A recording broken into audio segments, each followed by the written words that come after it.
Bonjour tout le monde, bienvenue sur cette nouvelle vidéo de la chaîne Mario 3 fois pas filtré. Aujourd'hui on va parler du mythique et énigmatique personnage de l'univers de Tolkien, Tom Bombadil. Cette vidéo a pour but justement de justifier mon impression auprès de la série Les Anneaux de Pouvoir diffusée sur Amazon.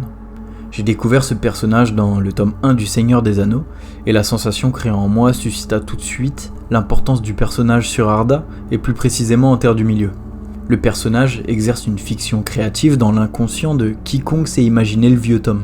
Celui-ci ne semble pas cernable, ne semble même pas imaginable sur la manière dont ses traits de visage seraient. Nous ne connaissons pas le visage, la raison, ni l'origine de ce personnage représentant selon moi le mieux la mythologie de Tolkien.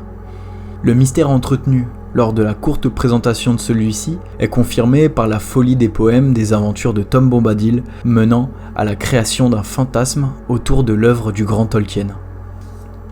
L'âge inconnu laissant croire que celui-ci serait une création du grand Ilúvatar lui-même en secret, sa neutralité dans les conflits ne se prononçant jamais autre que pour chanter, sinon n'agissant qu'en sauvant les hobbits des Galgal. Simple coup de pouce ou conscience de l'enjeu, personne ne le sait. Quand je me suis imaginé le personnage, celui-ci semblait ne pas posséder de traits de visage fixes, j'imaginais des ordres de grandeur disproportionnés, entre des yeux changeant de couleur ou de taille en fonction de la distance à laquelle il est de son interlocuteur. Une bouche aussi large quand il sourit qu'une banane, ainsi que des tics de visage et de doigts traduisant une perpétuelle réflexion. Le Tom Bombadil représenté dans la série Les Anneaux de Pouvoir est trop humain, trop clair, me faisant penser au père Fouras, parlant par énigme. Dans la série, son rôle trop clair est décevant, bien qu'ils aient dû faire des choix scénaristiques, je le conçois. Mais pour ma part, Tom Bombadil, dans Les Anneaux de Pouvoir, c'est raté. Il manque la folie représentée physiquement, collant à son histoire, bien que trop énigmatique. Si je devais définir Tom Bombadil, le mot auquel je penserais en premier est abstrait. Tom est un personnage abstrait et complètement à l'ouest. Dans sa forêt entourée de trolls et de Galgal, un grain de folie doit être représenté à chacun de ses mouvements, ou chacune de ses discussions.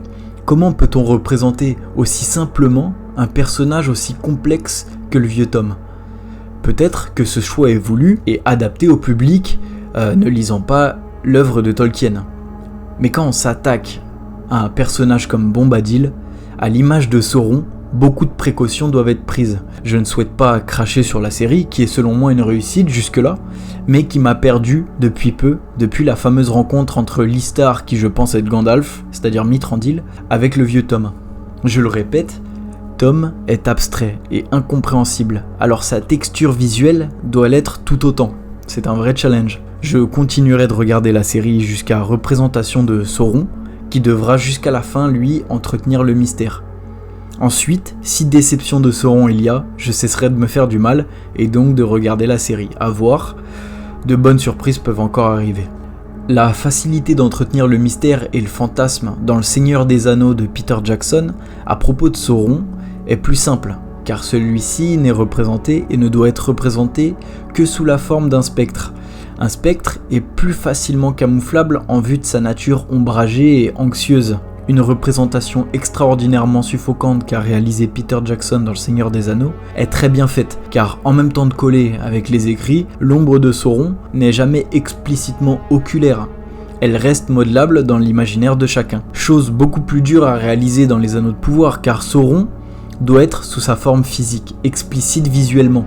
Il y aura donc forcément des déçus, mais ça on en reparlera en temps voulu une fois que Sauron sera apparu à l'écran sous sa vraie forme.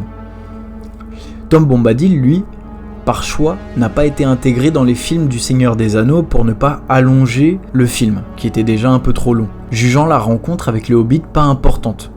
Quelle erreur de penser ça, me direz-vous donc, et je suis d'accord, c'est une énorme erreur, mais au final, ceux qui plaçaient beaucoup d'attentes dans le personnage ont pu ne pas être déçus d'une mauvaise représentation. C'est un mal pour un bien. Chose non reproduite dans Les Anneaux de Pouvoir. À raison ou à tort, mais au risque de faire une erreur de représentation avec les deux personnages avec lesquels il ne faut surtout pas en faire, c'est-à-dire Tom Bombadil et Sauron.